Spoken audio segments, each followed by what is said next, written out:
गांव रायपुरा में दो भाई रहते थे, बिल्लू और टिल्लू। बिल्लू बड़ा भाई था, उम्र में लगभग 5 साल बड़ा। बचपन से ही तेज दिमाग और महत्वाकांक्षी। जब वह छोटा था तब भी उसके सपने बहुत ऊंचे थे। एक दिन मैं इस गांव का सबसे अमीर आदमी बनूंगा, वह अक्सर कहा करता था। टिल्लू उसके ठीक उलट था, भोला, सादा और मेहनती, लेकिन किस्मत का मारा। उसे पढ़ाई में ज्यादा रुचि नहीं थी, पर दिल साफ था। दोनों के माँ बाप का देहांत जल्दी हो गया था, इसलिए एक दूसरे का ही सहारा थे। बिल्लू ने शुरू से ही अपने दिमाग और चालाकी से गांव में व्यापार शुरू किया। पहले अनाज का कारोबार, फिर जमीनें खरीदने लगा। धीरे धीरे उसके पास एक बड़ी कोठी, नौकर चाकर और ट्रैक्टर तक आ गया।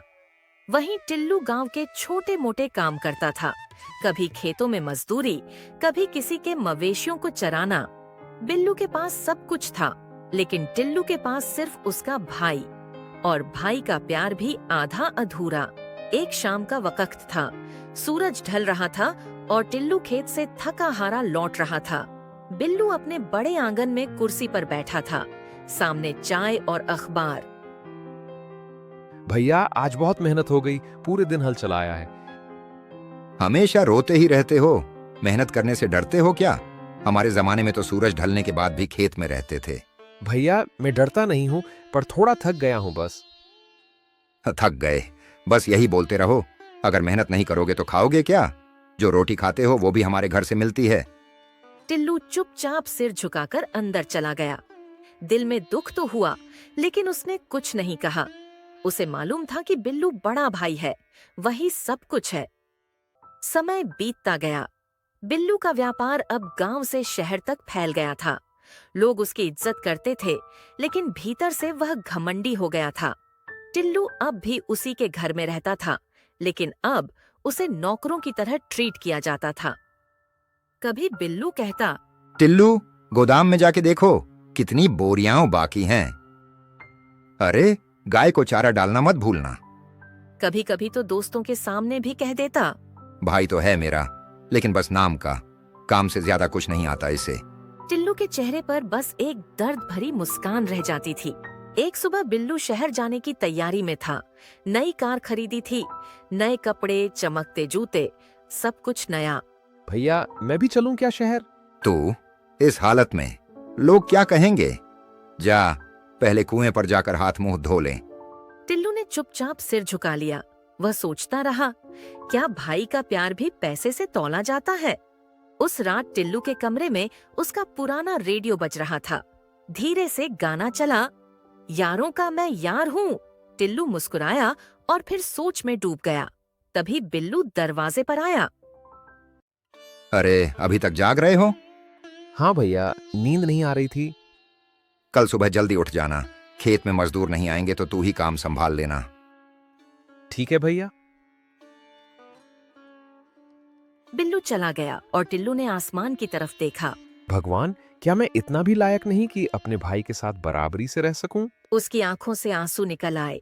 सुबह की हल्की हल्की रोशनी गांव के खेतों पर फैल चुकी थी। ओस की बूंदें गेहूं के पौधों पर चमक रही थीं। ठंडी हवा में मिट्टी की खुशबू थी। उसी खेत के किनारे टिल्लू खड़ा था, हाथ में हल, कंधे पर फावड़ा और आंखों में दृढ़ निश्चय। हर दिन की तरह वह आज भी सबसे पहले खेत में पहुंचा था। सूरज चढ़ने से पहले ही उसने खेत जोतना शुरू कर दिया था। धूप बढ़ती जाती, कपड़े पसीने से भीग जाते, पर टिल्लू रुकता नहीं था। सुबह से शाम तक टिल्लू का यही रूटीन था। कभी खेत में हल चलाना, कभी बैलों को पानी पिलाना, तो कभी झुककर फसल की निराई करना। जब बाकी मजदूर दोपहर में पेड़ के नीचे बैठकर आराम करते, टिल्लू तब भी काम करता रहता। गांव के लोग कहते, अरे टिल्लू, थोड़ा आराम कर ले बेटा, थक जाएगा। वह मुस्कुराकर जवाब देता, आराम तो अमीरों के लिए होता है चाचा, गरीब अगर रुक गया तो पेट कैसे भरेगा?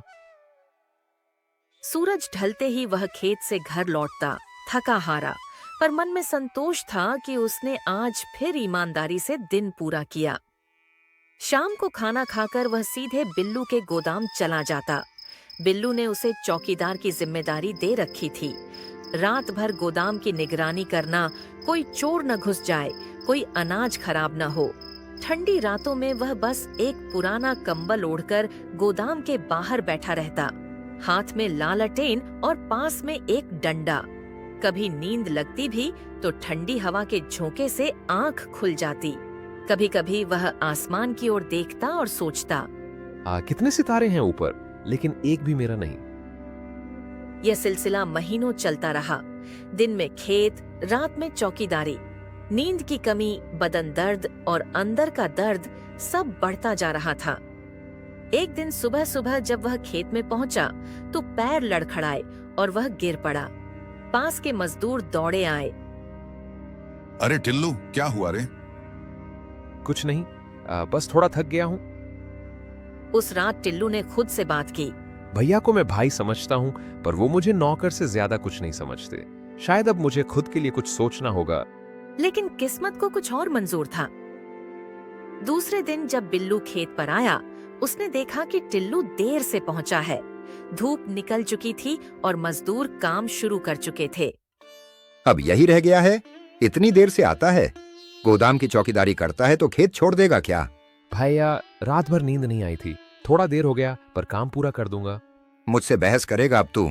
खाना खाता है मेरे घर का और काम नहीं करेगा। टिल्लू ने कुछ नहीं कहा, बस नजरें झुका लीं, पर बिल्लू का गुस्सा थमने का नाम नहीं ले रहा था। जा, निकल जा यहाँ से।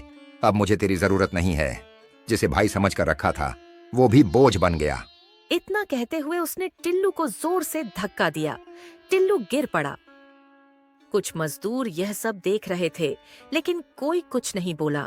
सन्नाटा फैल गया। उस दिन टिल्लू ने बिना कुछ बोले बिल्लू का घर छोड़ दिया।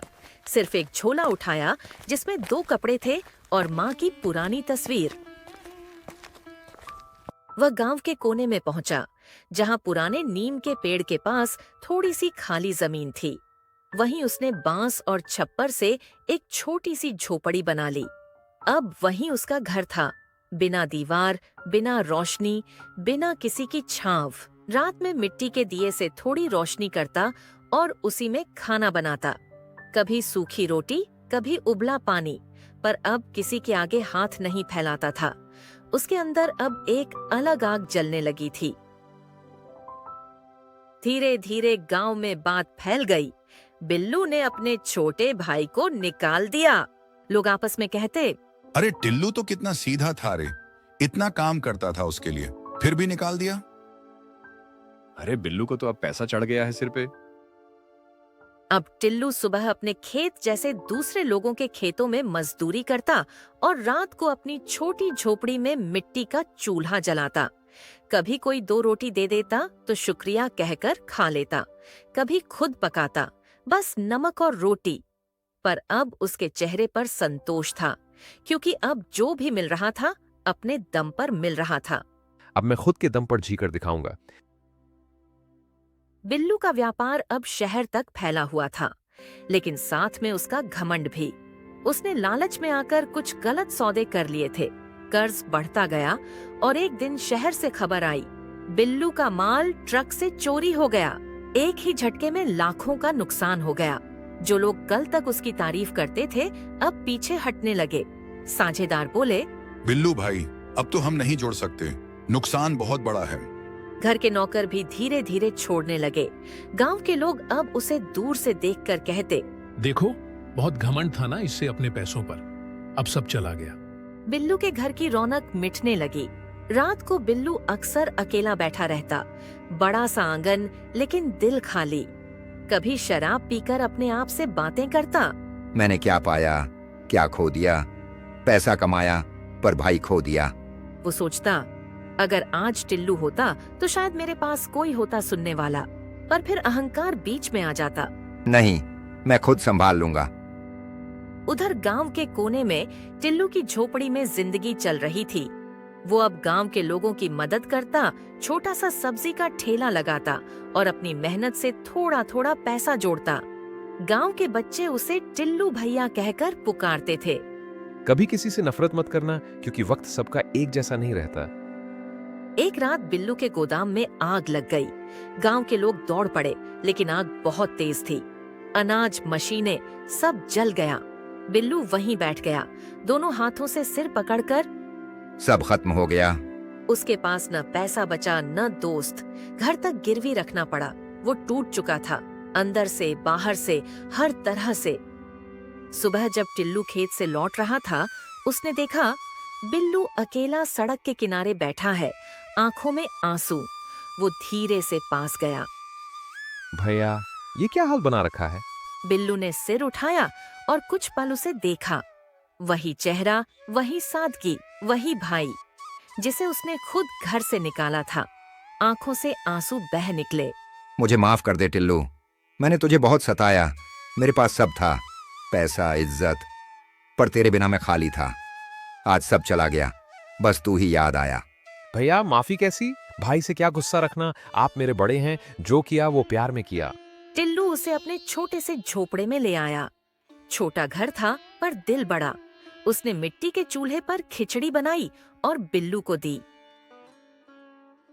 इतने साल मैंने तुझे रोटी के लिए ताने दिए, आज तू मुझे अपने हाथों से खिला रहा है।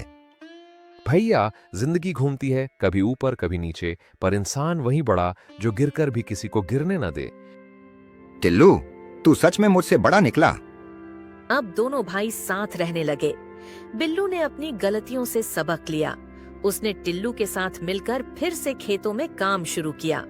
दोनों बराबर मेहनत करते और धीरे धीरे फिर से खुशहाली लौट आई। सुबह का वक्त था। नीम के पेड़ के नीचे बनी छोटी सी झोपड़ी से धुआं उठ रहा था। टिल्लू चूल्हे पर चाय बना रहा था और बिल्लू पास ही बैठा मिट्टी की दीवार पर सूरज की किरणें देख रहा था। कई दिनों बाद उसके चेहरे पर शांति थी, न घमंड, न दुख, बस सुकून। वो अपने भीतर से बदल चुका था। भैया, आज से हम दोनों साथ में काम करेंगे, जो खोया उसे फिर से पाएंगे, लेकिन इस बार ईमानदारी और मिलजुल कर। हाँ टिल्लू, अब कोई भेदभाव नहीं रहेगा।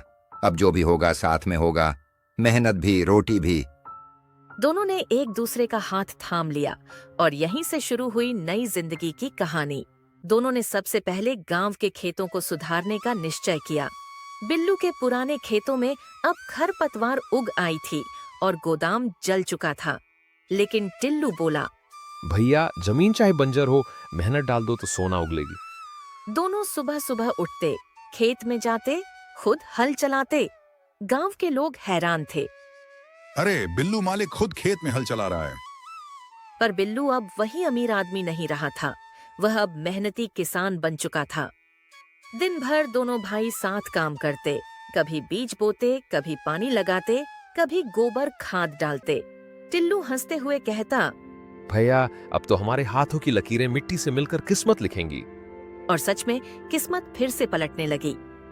कुछ महीनों बाद जब फसल तैयार हुई तो खेत हरियाली से भर गए। गेहूं की बालियां हवा में लहराती थीं और मिट्टी में समृद्धि की खुशबू थी। दोनों भाइयों ने अपने हाथों से फसल काटी। टिल्लू, जब पहली बार मैंने व्यापार किया था तब भी इतना खुश नहीं था। आज लग रहा है ये मिट्टी ही हमारी असली दौलत है। भैया, अब तो हम दोनों किसान भी हैं और व्यापारी भी। उन्होंने फसल को गांव के बाजार में बेचा। पहली कमाई से दोनों ने मंदिर में प्रसाद चढ़ाया। बिल्लू ने भगवान के सामने हाथ जोड़कर कहा, हे प्रभु, इस बार हम मेहनत से कमाएंगे, किसी को नीचा नहीं दिखाएंगे। धीरे धीरे उन्होंने तय किया कि अब खेतों से अनाज लेकर गांव में छोटा व्यापार शुरू करेंगे। पुराने गोदाम की जगह उन्होंने बांस और टिन से एक नया छोटा गोदाम बनाया। टिल्लू दिन में अनाज तौलता और बिल्लू हिसाब रखता। दोनों भाई एक साथ लोगों को काम देने लगे। गांव के गरीब मजदूरों को खेत में लगाते और मेहनताना समय पर देते। गांव के लोग अब दोनों को आदर से देखते थे। जो पहले कहते थे बिल्लू घमंडी है, अब कहते अब तो बिल्लू और टिल्लू दोनों मिसाल हैं गांव के लिए। धीरे धीरे उनका छोटा व्यापार बड़ा बनने लगा। गांव के लोग उनके गोदाम में अनाज बेचने आने लगे। बिल्लू ने गांव के बच्चों के लिए स्कूल बनवाने का निश्चय किया। भैया, हमसे जो गलती हुई वो दूसरों से न हो। अगर बच्चे पढ़ेंगे तो उन्हें गरीबी नहीं झेलनी पड़ेगी। हाँ टिल्लू, ये हमारी असली जीत होगी। कुछ महीनों में दोनों भाइयों ने मिलकर गांव के बीच में एक छोटी सी प्रकाश विद्यालय खोली, उसी जगह पर जहां कभी बिल्लू का पुराना गोदाम जला था। अब वहां बच्चों की हंसी गूंजती थी। बिल्लू अब पूरी तरह बदल चुका था। वो लोगों से विनम्रता से बात करता, मजदूरों का सम्मान करता और हर शाम मंदिर में दिया जलाता। पहले मैं अमीर था पर खुश नहीं था, अब मैं गरीब हूँ पर सुकून में हूँ। भैया, अब तो आपकी मुस्कान भी मेहनत से चमकती है। दोनों भाई खेत में बैठकर शाम को मिट्टी की महक महसूस करते और याद करते कि किस तरह जिंदगी ने उन्हें सिखाया था, जो गिरता है वही असली जीतता है।